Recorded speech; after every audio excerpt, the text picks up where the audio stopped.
ఇరాన్పై 12వ రోజు Israel America దాడులు కొనసాగుతున్నాయి. టెహ్రాన్ సహా కీలక నగరాల్లో ఆయుధ వ్యవస్థలు, కమాండ్ సెంటర్లపై బాంబుల వర్షం కురిపించాయి. ఇరాన్ బాలిస్టిక్ క్షిపణి, డ్రోన్ దాడులు గణనీయంగా తగ్గాయని యుఎస్ సెంట్రల్ కమాండ్ తెలిపింది. గత 11 రోజుల్లో ఇజ్రాయెల్, అమెరికాలు 15,000 పౌర ప్రదేశాల్లో దాడులు చేశాయని ఆరోపించిన ఇరాన్ ప్రతీకారం తీర్చుకుంటామని హెచ్చరించింది.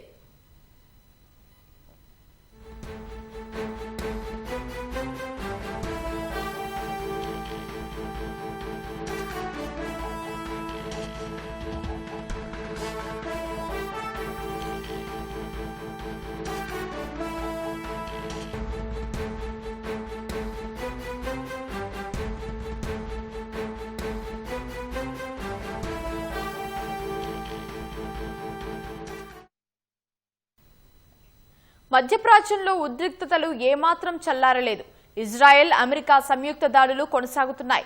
ఇరాన్ రాజధాని టెహ్రాన్లోని మెహ్రాబాద్ విమానాశ్రయం సమీపంలో మంగళవారం అర్ధరాత్రి భారీ పేలుళ్లు సంభవించాయి.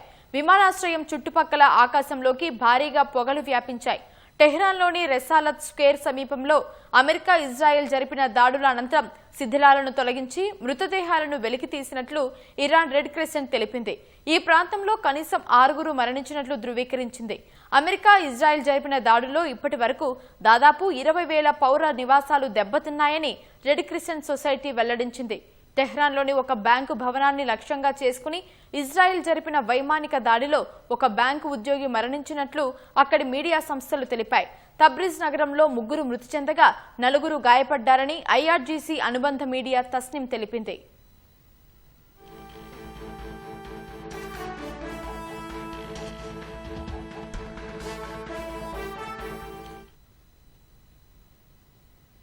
యుద్ధం మొదలైన 11 రోజుల్లో 1,300 మంది పౌరులు మృతి చెందినట్లు ఇరాన్ ఆరోగ్య శాఖ ప్రకటించింది.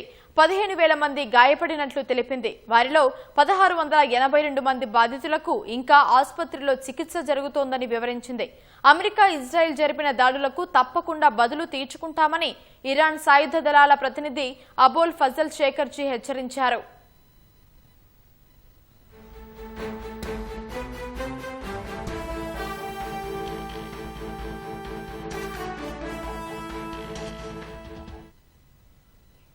దక్షిణ లెబనాన్లో హెజ్బుల్లాను తుడిచిపెట్టేందుకు కొత్త దాడులు చేపట్టినట్లు ఇజ్రాయెల్ ప్రకటించింది. లెబనాన్లోని బీరుట్లో ఇజ్రాయెల్ దాడుల వల్ల ఒక నివాస భవనం దెబ్బతిని భారీ అగ్ని ప్రమాదం సంభవించింది. గత కొన్ని గంటల్లో లెబనాన్లో జరిగిన వేర్వేరు దాడుల్లో ఒక పారామెడిక్ సహా 19 మంది మరణించినట్లు లెబనాన్ జాతీయ వార్తా సంస్థ తెలిపింది. ఇజ్రాయెల్ జరిపిన దాడుల్లో ఇప్పటి వరకు సుమారు 570 మంది మృతి చెందారని లెబనాన్ ఆరోగ్య శాఖ తెలిపింది. 1,444 మంది గాయపడ్డారని వెల్లడించింది. అటు ఇరాన్పై దాడులు చేపట్టేందుకు తమ వైమానిక స్థావరాన్ని వినియోగించుకునేందుకు రొమేనియా ప్రభుత్వం అమెరికాకు అనుమతి ఇచ్చింది.